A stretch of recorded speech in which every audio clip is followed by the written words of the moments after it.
Welcome to Zip Tips. Today we'll be learning how to make these frankly delicious edible candy cups.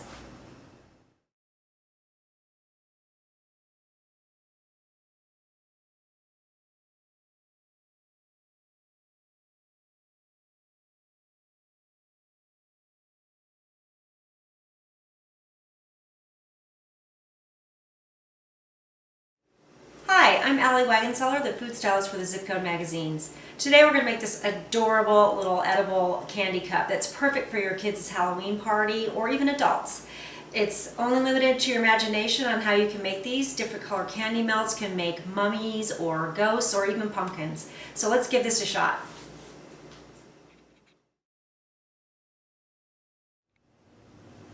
The first thing we're going to do is blow up our balloons. You'll choose some small 9-inch balloons and blow them up probably about a third of the way full. You want to keep in mind that the size of your candy cup is going to be about this high from your balloon and about that width.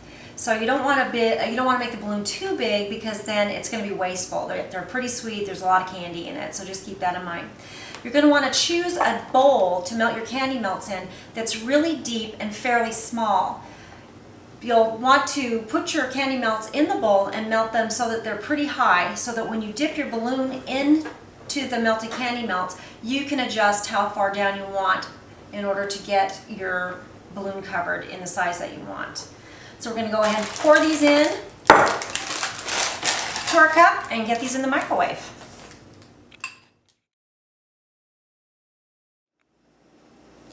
When you're melting your candy melts, it's best to start on the defrost setting of your microwave and start at about 1 minute, and then take it out and stir it up, and then return it to the microwave for 30 seconds on defrost for 2 or 3 times until you get it mostly melted, but you still have some chunks of the candy melt.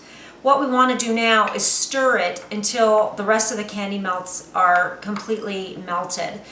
You do this because if you take it out and overheat it too much, then you're going to have to stir it and let it sit for too long before you can put the balloon into it. If you put a balloon into too hot a candy melt, it's going to pop and you're going to have a huge mess on your hands. So you just want to stir this and be patient. Stir it until all of the candy melt is incorporated and it's a little bit cooled off so that you can begin dipping your balloon. Now that we've melted our candy melts and let them get to a temperature where the balloon can be dipped without popping, we're going to just dip our balloon, turning it to get up the sides as high as you want them to be and as even as you can get them. Pull it out, let a little bit of it drip, keeping a tiny bit for a pedestal. You set it on a parchment lined paper and wait about 20 minutes for it to set. Okay, so we've put these in the refrigerator for about 20 minutes and let them set until they're pretty hard.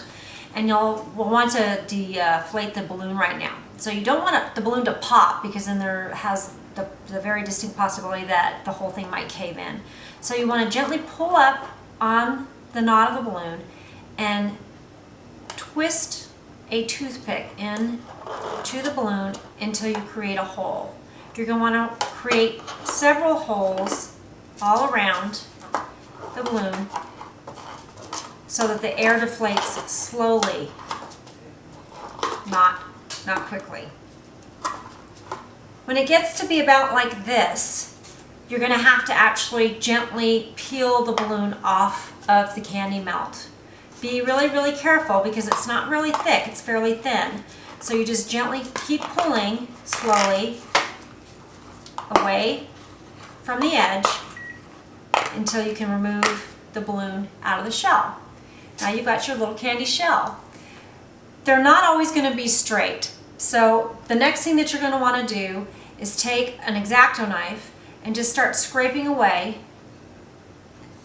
at the edge until you get a straight edge all the way around.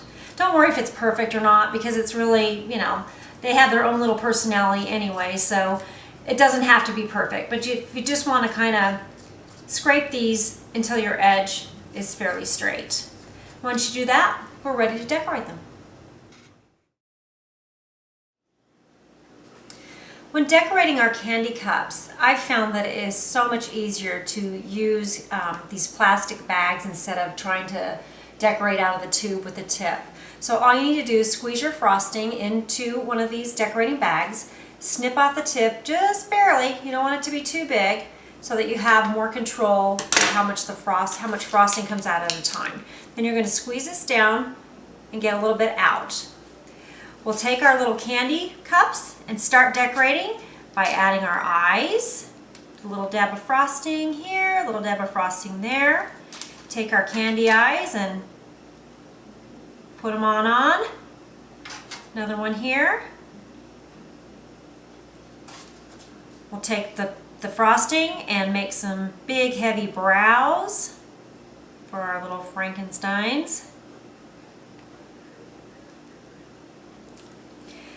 Add our little marshmallow bolts on the side. Put a little bit more frosting. One guy there and one guy here. And those will set up pretty well. I might need a little more frosting on that guy. There we go. And then go ahead and decorate his face. You can use a nose and not a nose, a little squiggly mouth, a little scar on his face, do whatever you want. We hope these tips help take the fear out of making our cute edible candy cups. Your kids are going to love them, and so do we.